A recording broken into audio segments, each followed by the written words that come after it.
stories. Attorney Anthony Abad, the lawyer named in the signature forms for People's Initiative, faced lawmakers at a contentious hearing on Cha-Cha. He says he's not a member of Pirma, the group behind the campaign. And as it turned out, Pirma had its registration revoked 20 years ago. The group only applied for the reactivation of its permit this month.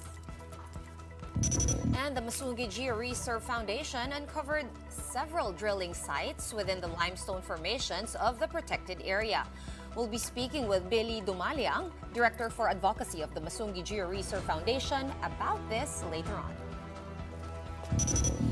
Welcome to the show. I'm Regina. I'm Gretchen. And I'm Shawn.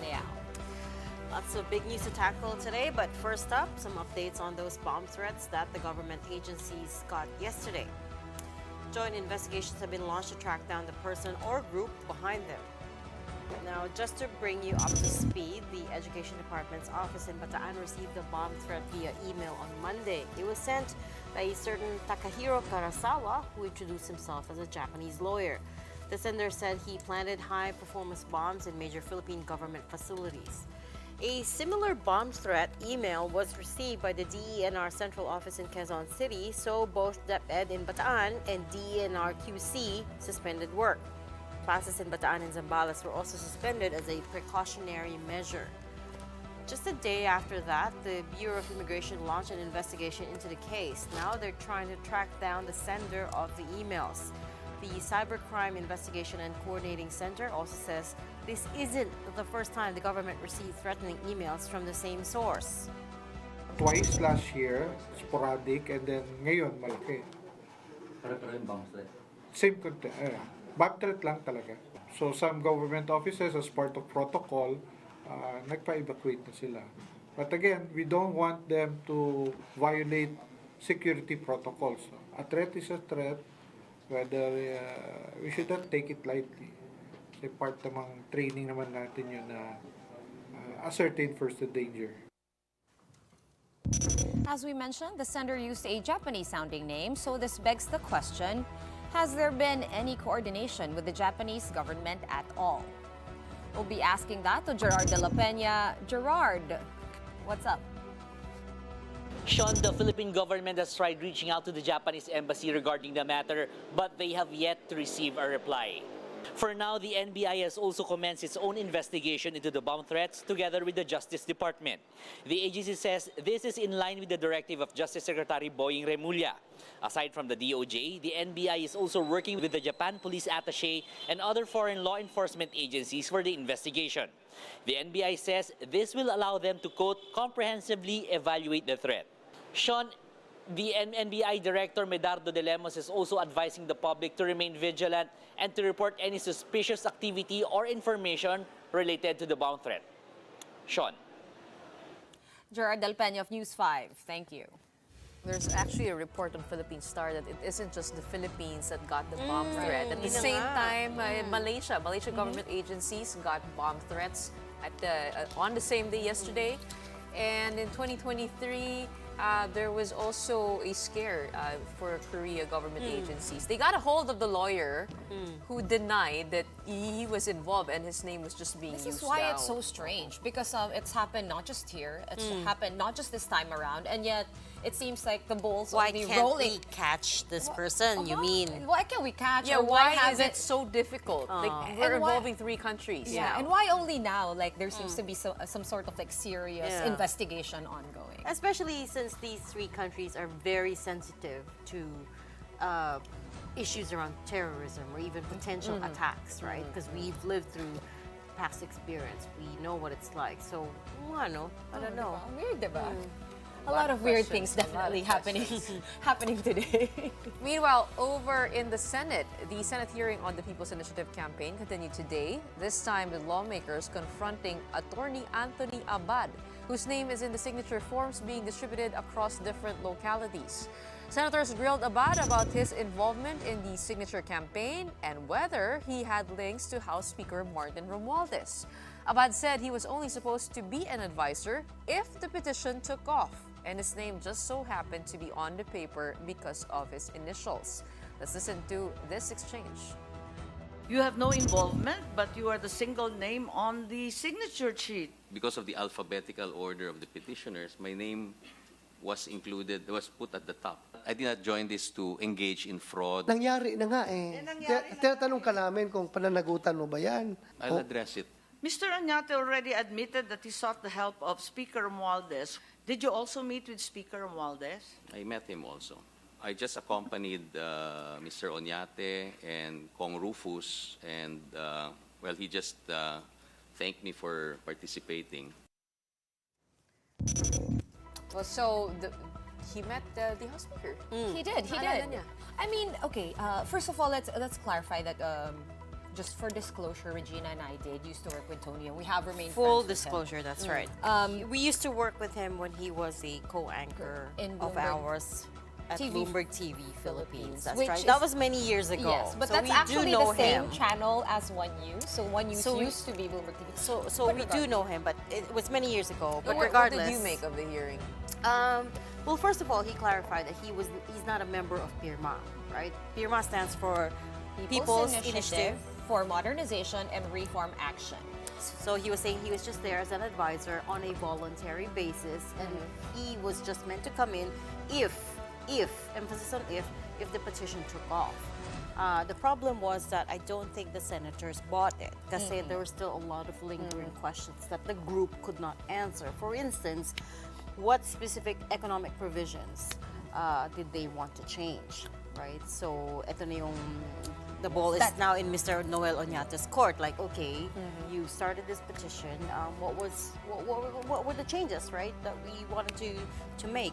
And It's we also didn't bizarre get because clearly that petition, right, was to change the way that the House votes, whether to vote jointly. So it's a bit bizarre to say that, okay, we're changing economic provisions when the signature campaign was not directly for Well, the economic provisions. Yun na nga, and that's why the senators, especially Senator Senator Bato Bato. de la Rosa, kept coming back to the point that this petition is just meant to quote-unquote castrate the Senate. Those were his words. Paulit-ulit ni sinabi. He just kept saying like, so this is meant to castrate the Senate. That's all that it's for, right? Another thing, Reg, that Attorney Abad said, that he mentioned that other names are actually supposed to appear on that list. He mentioned former Ako Bicol party list representative Pido Garbin, Noel Oñate. There was former late representative Vicente Veloso III, as well as another member of the Constitutional Reform Movement. But of course, siya yung pinakauna because of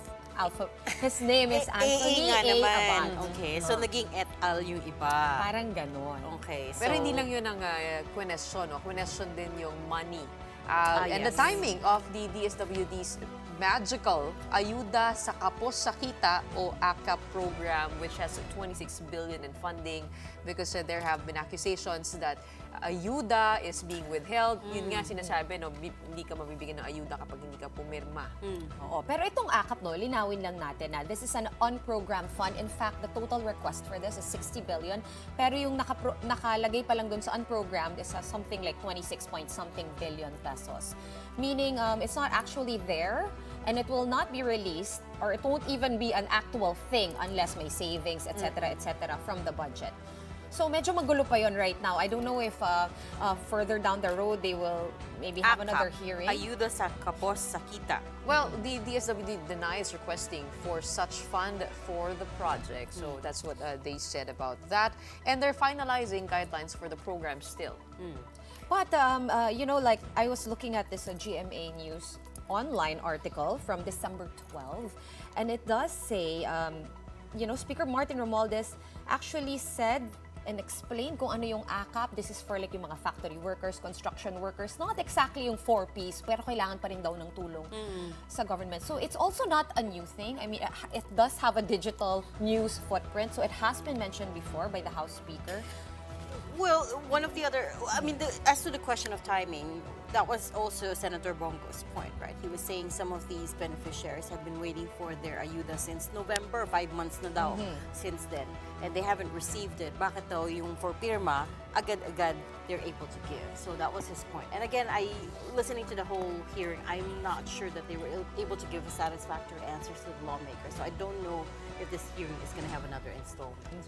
Well, we probably will hear more from Attorney Anthony Abad, but just very, very glad, though, to finally see who he is. Not just a Get some name. answers. Well, as senators dug deeper into this People's Initiative, they were able to find some more dirt on the group Pirma.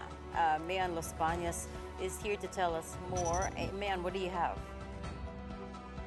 Yes, Reg, the Securities and Exchange Commission confirmed that Pirma has been essentially operating without a certificate of registration for about 2 decades now. An SEC representative who was present in the Senate hearing said Pirma's registration has been revoked in February of 2004 for failing to submit reports and documentary requirements. The pro-Chacha group admitted their lapses but claimed that they have made efforts to submit requirements online to the SEC prior to the Senate inquiry. Ba't pa kinaladkad yung pirma? Bakit ginamit-gamit pa itong kalansay na korporasyon na patay na? Totoo po yung observations ninyo. When we check the status of Pirma, we knew na canceled na po yung registration. And we also knew that it would take a while bago po kami makapag-file ng petition for reinstatement. Another issue tackled is Pirma's refusal to show the list of donors for their EDSA Puera ad, citing privacy and security concerns. There's no issue of security or privacy. I think it's a matter of pride that as a committed citizen, you are advocating constitutional change. As Senator Chi said, it should be an yes, an activity that you take pride and honor in. They support constitutional change, but they are also concerned about their security and their privacy. And I think maybe they thought about it, maybe they deemed it more important that their security, their privacy, and their family is higher than their concern about People's Initiative. Some of these donors apparently were so concerned about their names coming out that they demanded their contributions back. Pirma lead convener Noel Oñate allegedly had to shoulder 28 million pesos from his own account to cover the return donations. Because of that, the issue of donors' tax was also brought up. The Bureau of Internal Revenue said Pirma has not been able to pay theirs, which now amounts to double tax plus penalties. Reg, the senators also consulted COMELEC on whether there is a need for any People's Initiative advocate to submit a list of donors.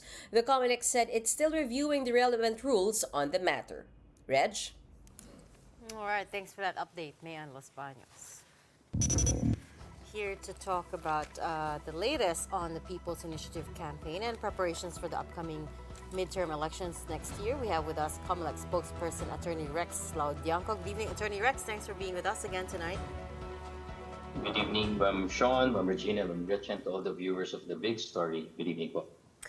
Okay, let's take off from that last report. No, where are we in terms of? Will you be requiring them to submit the list of donors, and where is this review of the IRR for People's Initiative going, and when can you potentially make a decision on it? First thing po, that the petition hasn't been filed with the COMELEC. We have not received any formal petition as regards any move for the People's Initiative, and therefore COMELEC has not acquired jurisdiction, and we cannot demand any information regarding contributions or funding from the proponents po. As to the preparations for the as to the revision of the rules, the COMELEC is still reviewing everything, and as has been stated during the Senate hearing, part of the review includes those including the disclosure of the donors, and if the proponents will be able to disclose all the people behind their movement, so to speak. Can I just clarify, Attorney Rex, because you suspended receiving the signatures, if there is no petition filed yet, what was the basis for suspending the collection of signatures? Was it because everything was getting a little bit too heated or too political? No, it's actually stated in our resolution, Resolution 10650, that the first part of the People's Initiative should be the receipt of the signatures gathered by the proponents. And the signatures will be counted merely by the election officers and certifications issued as to how many signatures were submitted to us. It doesn't mean that these signature pages have already been filed, because all this will form part as attachments or in excess of the formal petition to be filed later. As of this moment and as of the time that the petition was suspended, there was no formal petition filed with the Commission on Elections. Wait, referring to COMELEC Resolution 10650, you mentioned that we are lacking rules on withdrawal and opposition. What does that mean exactly? What are you reviewing here that's lacking in the rules and regulations? That's correct. COMELEC took the first initial initiative to review our rules because we were able to see that there were so many issues that hasn't been squarely addressed by the resolution. First, during the counting process of the signature, there's no verification yet, no petition filed yet. And yet, what if a person who claims to have been misled or who wants to withdraw his signatures from those being counted, what are the procedures? Will his presence at our office be sufficient, or should we require from him an affidavit requesting or demanding that his signature be removed? Going into the verification part, what will be the process if, again, a person whose signature was included in the signature pages, and yet at that time he wanted to withdraw already his signature? What will be the effect? And how will we do it? Will this invalidate the whole page? What is the effect on the other parts of the petition? On the other hand, too, what is the effect if we were able to investigate that there are really frauds committed or so-called signature buying? Will this invalidate those only who had been determined to have been influenced by the money? Or what is the impact of this on the batches of the signatures submitted to us? Also under review is the process of determining the persons behind the proponents of this move, and what are the disclosure aspects so far as the contributions and expenditures regarding this people's initiative. So there are so many loopholes that COMELEC intends to correct and amend and perhaps come up with a better resolution in the future. And will that be the on-bank that decides on all of these loopholes, what to do, etc.? That is correct, because as we had stated before, Resolution 10650 was promulgated last January 31, 2020. It was a different composition of the Commission and Bank. And this Commission and Bank, the current composition, it's the first time that Resolution 10650 was implemented. So it was so many sorts of first things that we had encountered, like all these issues that we had seen. Okay, as of the so lots of big questions for you guys to tackle, no. But as far as you can see, and as of what was last submitted to you guys, how many signatures did this People's Initiative campaign have? The last count that we had was it's already constitutive of around 200 plus legislative districts, and I just don't have the figure right here. But it's as we don't have the count, but the cities and municipalities represented by the signature pages amounts to 1,129 cities and municipalities constitutive of 210 legislative districts. Right, Attorney Rex, We weren't able to get to that part of counting all the signatures because we had stopped the implementation of Resolution 10650. So 1,129 municipalities and districts, did you say? Just to clarify. That's correct. And that's how big of the overall pie is that of the voting population? We hadn't reached that point of counting all the signatures that we had received. It's just that we were able to issue certifications as to how many signatures were contained in each of the signature pages that were submitted to these cities and municipalities. But as to the number of legislative districts, it's already 210 legislative districts. Attorney Rex, just to check, obviously this is really big news. It's also what our lawmakers are really paying attention to at this point. Of course, you mentioned your process within the COMELEC on how much debate and discussions you still have to do. Will whatever comes out of all these Senate hearings also be reflected in the new resolution from the bank, or will these be completely independent of each other? Oh no, we really have to take into consideration all the inputs that we have received, especially coming from the Senate and the Congress, given that they will be the ones who will be legislating for the future laws implementing People's Initiative, specifically in this Republic Act 6735, which is one of the primary reasons why COMELEC had recalled its Resolution 10650. We're going into the issues of course, there are two sides to this. One side is saying that Republic Act 6735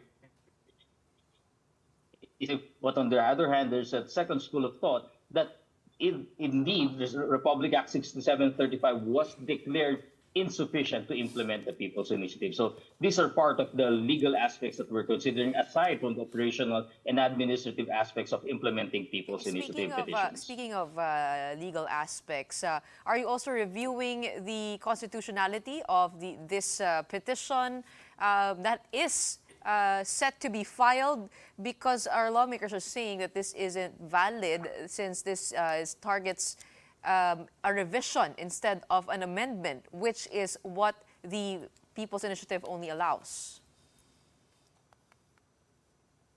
That is another question that is being reviewed by the Commission and the Bank. Will this as proposal, as contained in the current petition, be constitutive of in fact, a revision and not merely an amendment? So these are the lines that COMELEC really has to draw in order to determine the proper rules and regulations that we will be needing to implement to the fullest and to the letter of the law the resolution on those initiatives. Medyo marami-rami pala. Pero kampyo muna Timeline tayo, ba no? tayo? Kampyo tayo sa Timeline. 2025 midterm elections.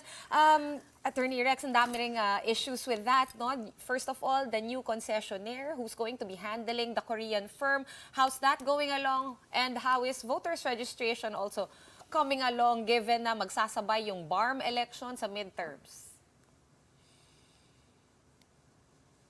That's correct po. No? On the part of the procurement for the new automated election system, or the ACM, that automated counting machines that we'll be using, it's still undergoing the post-qualification evaluation. And at any time po, within 1 week or 2 weeks, we will be coming up with a decision on whether the lone bidder, the joint venture of Mirror Systems, St. Timothy Construction Corporation, Integrated Computer Systems, and Centerpoint Solutions were able to hurdle all the tests, all the parameters, and all the technical specifications that COMELEC requires for the 2025 automated election system. So tama po kayo. Really, there are quite a preparations for the 2025 elections. Aside from the national and local elections, this will be the first BARM elections. And again, we just within 5 months after the election period for the 2025 NLE comes the December 2025 barangay and SK elections, yes, which we really have to prepare for also. There are fears, though, that the 2025 elections might not happen in case, you know, the charter change opens other provisions in the Constitution, changes the form of government entirely. Siyempre, kumbaga, pag binuksan mo yan, hindi mo alam what's going to happen. Medyo naka-hold po ba yung procurement natin, awaiting decisions on charter change, People's Initiative? Nako, hindi po. The preparations of the COMELEC were really not affected by this. Ang sabi nga po namin, the only impact, if in case this People's Initiative pushes through, is the one on the halting of the voters registration. As you could see, we have just so many number of employees in the COMELEC, just 6,000, 1 election officer and 1 election assistant per city and municipality. So if we go into the part, for example, the People's Initiative really proceeded, pupunta po tayo sa verification. We cannot conduct registration and verification of the signatures at the same time. There will be a point that we will have to stop with the registration and proceed with the verification of the signatures. But as you could see right now, we don't see that impact anymore because we had stopped the implementation of Resolution 10650. And also, even during the height of the debates in this People's Initiative, COMELEC proceeded with the procurement of all the automated election system components that we will be needing. In fact, we're now about to finish the automated counting machines. We will be conducting the competitive public bidding for the internet voting on February 20 and the transmission services on February 28, and so on with the other components of the ES. So hindi po humihinto ang COMELEC at hindi po nakita namin ang no election scenario. Tuloy na tuloy po tayo sa dalawang eleksyon sa 2025. Wait, Attorney Rex, magkakaroon talaga tayo ng internet voting na for the first time in 2025? Sure na ba yan? That's correct. Only for overseas voters po, ma'am, because Republic Act 10590 allows COMELEC to use the internet technology in voting, and this would benefit mainly po our seafarers because as you know, hindi naman po sila lahat po ay nakakadaong during the time of the elections. And therefore, with the use of internet technology, kahit po nasa ship sila, for as long as there is internet signal, they will be able to vote. And you are still targeting 3 million new voters this time? You think you're going to hit that target? That's correct po. If the Filipino people who have not yet registered, including those new registrants, those deactivated voters who intends to reactivate their voters registration now. And of course, mainly from the overseas voters, they would really help us and register. Now we will be able to hit the target of at least 3 million Filipinos. As we could see, our latest data provides that there are more than 10 million Filipinos overseas. But in 2022, only 1.6 million of them registered. And out of that 1.6 million, only 600,000 voted. So it's less than 38%, but we spent more than 417 million at the time. So hoping that using internet voting will not only be lessen the cost for the elections abroad, but we will be able to garner more registrants and higher voter turnout. Attorney, what about the media daw? Can we use internet voting? Because we're always on duty on election day. Unfortunately, in-country laws for elections does not allow the use yet of internet technology. But we do have, ma'am, for our friends in the media, the use of local absentee voting, which give you quite some time to exercise your right to vote, knowing that you will be assigned. Just like the people in COMELEC were also allowed to use local absentee voting, so as with the military and the police vote. Okay, so we have no excuses. All right, we're going to have to leave that there. Thanks so much for your time, COMELEC spokesperson, Attorney Rex Laudiangco. Maraming salamat. Up next, student activists of the Polytechnic University of the Philippines were reportedly hurt when their rally was dispersed by Quezon City Police. The details when the big story returns. Keep it here.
Welcome back. You're still watching The Big Story here on One News.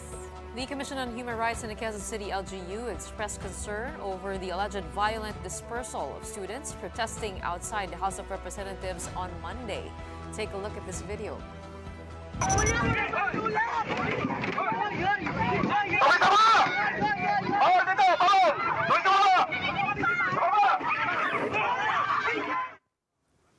From that clip, you can see personnel from the Quezon City Police District forcibly pushing and using truncheons to hit students from the Polytechnic University of the Philippines. This took place right outside Batasang Pambansa, and the video was uploaded by the Catalyst, the official student publication of PUP. The students were protesting the lack of a student representative in the House hearing on bills seeking to designate PUP as the National Polytechnic University. The students fear that the measure could lead to the commercialization and privatization of the school. ACT Teachers Party List condemned the dispersal, which they described as violent. mapayapang nagpapahayag ang mga estudyante dahil sa kanila ay support doon sa kanilang resource person na dadalo dito sa committee hearing ng Committee on Higher Education. So bakit ganito naman yung ginagawa ng pulis sa mga estudyante? Supposedly, hindi ba tayo ay House of the People na dapat ay malayang nakakapunta yung ating mga mamayan? Panagutin ang station commander sa nangyayaring ganitong karahasan.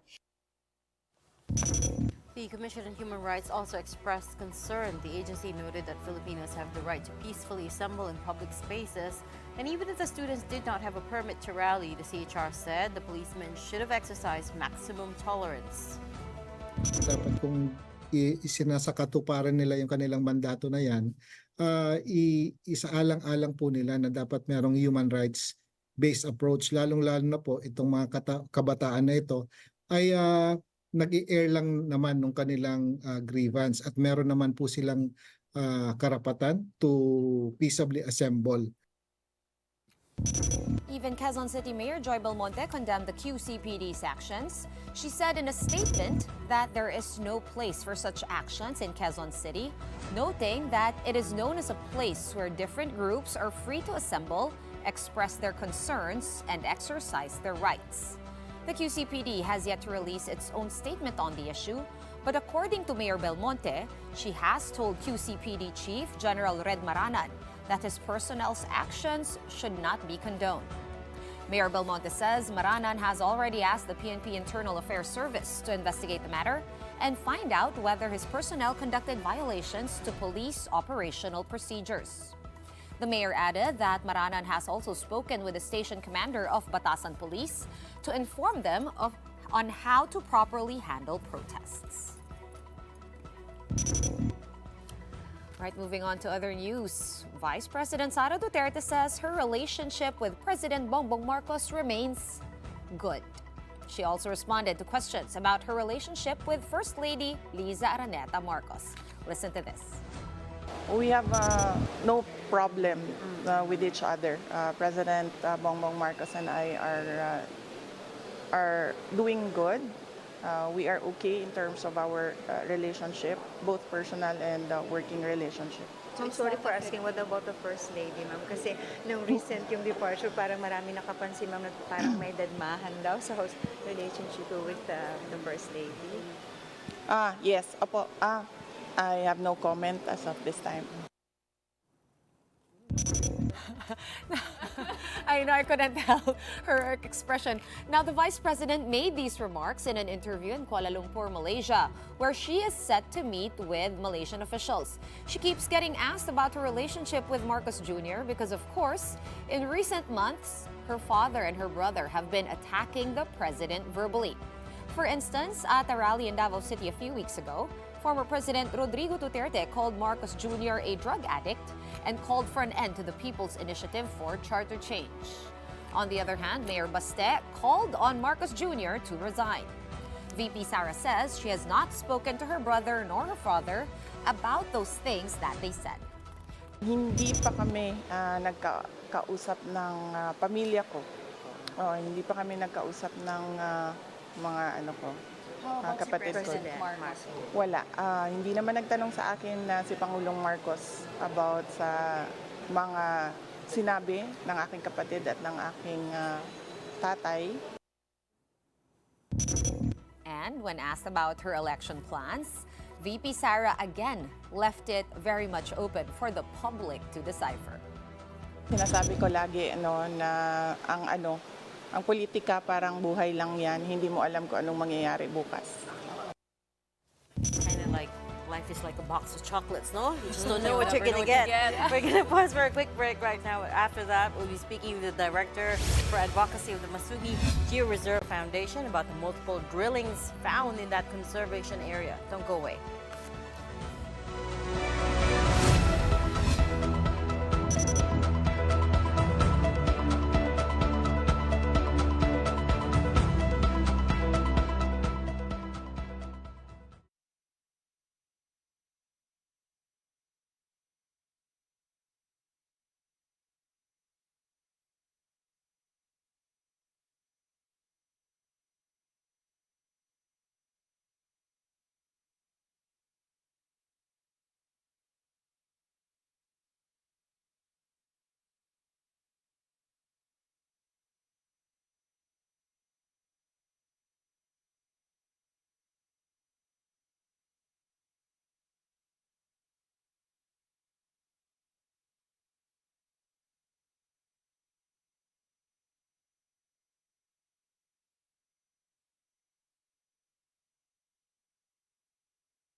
watching the big story here on One News. All right, let's check in on Mako, Davao de Oro, where the death toll from that landslide has already climbed to over 70. The official count as of noon was at 71. 67 of those bodies exhumed were still intact. 17 were unrecognizable, while 4 were only recovered body parts. 47 are still missing. For now, search and retrieval operations continue at ground zero. Rescuers are encountering a lot of challenges, considering that some 100 feet of soil from the mountain crashed onto the community. Now, despite that incident, Apex Mining says it has to resume its operations as they say that stopping could be more dangerous. Hindi rin namin pwedeng i-shutdown ang operations kasi dito magkakaroon ng unsafe environment na naman kasi ang ating mga underground working areas, although nasa malayo pa, magkakaroon ng flooding kung hindi natin i-operate ang mga facilities, magkakaroon ng accumulation of gas. Still on environmental issues, Masungi Georeserve Foundation uncovered multiple drilling operations via drone surveillance within the limestone formations of the conservation area. So the foundation has been using drones to inspect hard-to-reach areas and monitor tree cutting activities and instances of fires. And these photos that you're seeing are the drone shots which caught multiple drilling sites allegedly initiated by Rizal Wind Energy Corporation, a subsidiary of Singapore-based Vina Energy. According to Masungi Reserve Foundation co-founder and conservationist Billie Dumaliang, the plan was to build around 12 wind turbines within the Masungi Karst Conservation Area. This development, however, will entail widespread road construction, which then raises significant concerns for local wildlife. Under DENR Administrative Order 33-1993, applications for industrial or commercial uses of the Masungi Karst Conservation Area are strictly prohibited. Joining us tonight to discuss the matter is Billie Dumaliang, Director for Advocacy of the Masungi Georeserve Foundation. Good evening, Billie. Thanks for joining us. Good evening, Gretchen, Shawn, and Regina. Thank you for having me. Wait, Billie, talk to us about the photos, the drone shots that we just showed. How long have you been monitoring these activities, and when were the shots taken exactly? Okay, so the shots were taken in November 2023. So we have been monitoring this for at least 2 months already. And as part of our normal operating procedures, we sometimes fly the drones in hard-to-reach areas. And we were very surprised to find multiple sites of equipment being brought in, specifically drilling rigs.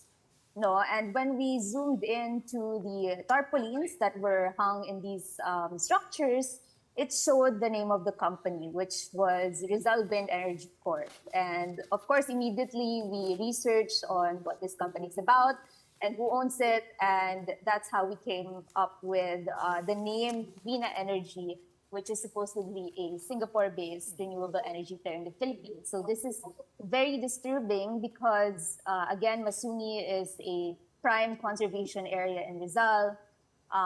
We are protecting limestone formations and hundreds of bird and bat species that may be affected by these wind turbines.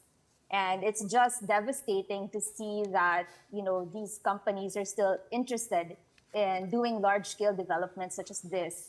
And in such a sensitive area, a karst ecosystem no less, that has sinkholes, caves, and is vital for waterways. So it's really very disturbing, and that's what we wanted to share with the public because as of now, the company has not expressed any intent to change their plans. In fact, they mentioned that they're already in the advanced pre-development stage, which means that they're just securing further permits to start commercialization. Right. Billie, let's backtrack a bit. We do know, of course, Masungi, this is not the first sort of like hurdle or obstacle that you have experienced. There have been forest rangers shot in the past. What is really going on? How are these people able to go in? Are these things permitted? I'm sure you've taken the time. I did catch this in the Business Mirror. There was a big spread about it. But can you give us a context about the land? We understand it's a conservation area. I think we've all been there. But in terms of like titles and the law, I mean, where does Masungi stand? So my perspective on that is that Masungi and its neighboring protected areas, such as the Upper Marikina River Basin Protected Landscape and even the PP 1636 National Park, all of them have consistently been protected by law from exploitation, from extractive activities. No?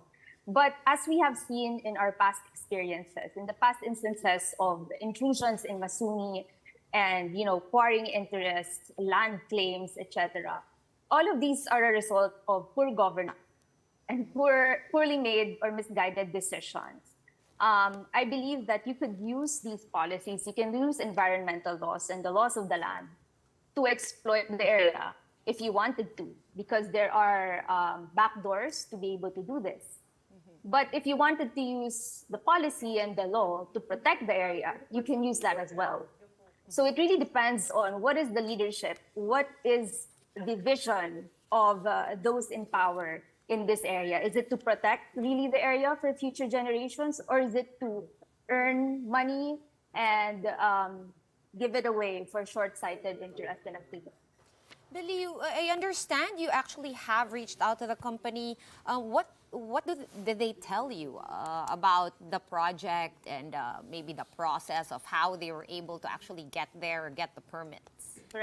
Right. So yes, initially, I thought initially that just by giving the facts to the company and the executives, giving them the reports by scientists, that they would already see the folly in this plan. No? But 2 meetings after, and they did not mention any at all of reconsideration of the area. The principle for renewable energy development should be that they pick locations that will have the least impact to the natural environment. If you don't do that, then no mitigation will ever repair the kind of damage that you will have to irreplaceable landscapes like Masungi. So unfortunately, despite our initial dialogues, they have not even shown any intent to reconsider their plans. And that is exactly why we are escalating the campaign and we want to involve more people here. But is it so true the that, plan is to build 12 wind turbines. That's a very large scale kind of development. That doesn't just mean just 12 wind turbines, but actually it might affect 300 to 500 hectares total. But is it true that they've been given a permit by PAMB for this so-called study? Yes. I've seen a copy of a PAMB resolution that allowed them to do exploration and studies in this area towards the construction of a wind farm. So that is what we are opposed to as well, because in the first place, applications for commercial and industrial use inside the Masungi Wildlife Sanctuary was already prohibited by national scientist Dr. Angel Alcala in DNR DAO 1993. So if you allow kasi applications, then it's really bad for investments as well, because at the end of the day, the company will spend money, will spend resources. And, if the government isn't clear that this is not a place where you can do it, then sayang din yung resources ng renewable energy investors natin. We're not opposed to renewable energy. In fact, we are supportive of renewable energy as climate advocates. We need to accelerate renewable energy. But if we don't do it in the right places, then we risk creating more problems than we wanted to solve. So that is why I'm very disappointed with the company, because they're supposed to be part of the climate action campaign, the commitments of the Philippines, but this is not the right way to do. What about the LGU? Yeah. Sorry. I'm just not clear about one thing. So you met with the company 2 times, you said, and Two times. what exactly were you asking? Were you asking them to relocate? Yes, we were asking Okay. them to reconsider and relocate their wind farm elsewhere from Okay. Masungi in a Away less sensitive site. outside of Masungi entirely. Yes. Not just to another Entirely area outside. in Masungi. No, because the Okay. entire place is actually a very sensitive landscape. You know, a karst ecosystem is very sensitive. In fact, when I mentioned this to geologists, the first thing they said, you know, once they start drilling that, you know, it might just collapse. Yeah. Because there are sinkholes there. There will be ground ruptures and collapse. So, you know, there's lots of reasons from biological reasons to geological reasons, cultural reasons, why this shouldn't happen or shouldn't be happening in Masungi. Right. And during those face-to-face meetings, what did they respond to you? What did they answer? They answered that this is part of the energy commitments of the Philippines and that they have already invested a lot of money in the project. But you said a while ago, they said that they were already in the advanced pre-development stage. Sila mismo nagsabi nun. Yes, that came from them. Billie, what did the LGU say, or the national government, the DENR? I'm sure you have contacted everyone. What's going on, really? Actually, this was first raised by Senator Rafi Tulfo, I think, in December, in a Senate hearing in December, where the DNR secretary was respondent, no? And I think their answer was that renewable projects are allowed in protected areas. So, and that this company can actually apply for a SAPA to operate inside protected areas. So again, that is very disturbing. Sorry, what's a because SAPA? while renewable projects may be allowed in multi-use zone areas, that's not a blanket approval, no? You have to take into consideration the specific location inside the protected area where you're trying to build it. And if it's a sensitive location, it's not responsible to allow this kind of activity. And Dapat nga, pag protected area should be outside the protected area or the buffer zone of a protected area. Last resort na dapat yung within the protected area. And a SAPA stands for? Special agreement. It's a special agreement for protected areas. So it is used for commercial industrial activities to be able to operate within protected areas. Wait, So that, yun yung yes. rights, di ba? Rights that are granted by the DENR for 25 years para mga siwa sa isang piece of land. Does Yes, that, for profit. are they allowed to grant SAPA? Because I believe there are overlapping protected area declarations in the Masungi Georeserve. Meron yung Marikina Watershed, meron yung Kaliwa Yes. River, tapos meron pa Tatlo. yung Presidential Proclamation. Yes. Parang, I mean, just it's quite confusing as to what is allowed because the SAPA, I believe, is also granted for livelihood purposes, to give livelihood to the people there, to create developments. So ano ba talaga? Which one do we honor, and which is stronger? Is it the MOA in 2017 that you have to take care of this, or is it the SAPA granted by the DNR? Yes, so the SAPA is actually something quite new that was in the ENIPAS, the new protected areas law. So it was actually criticized by a lot of environmental groups because it seemed to cater to huge developmental projects inside protected areas. So now merong way in yung things like energy developments, things like, even industrial developments inside protected areas. So environmentalists were very sensitive about this. And yun nga, it looks like nagagamit talaga siya for that reason. So, Billie, sorry we're running out of time, but what are you doing? Okay. What's the next step? What's the plan here? Yeah, so I think on the part of the Masungi Reserve Foundation, we do have that MOA. So in terms of our partnership and why we were not even informed or consulted about this, I think our lawyers are on it.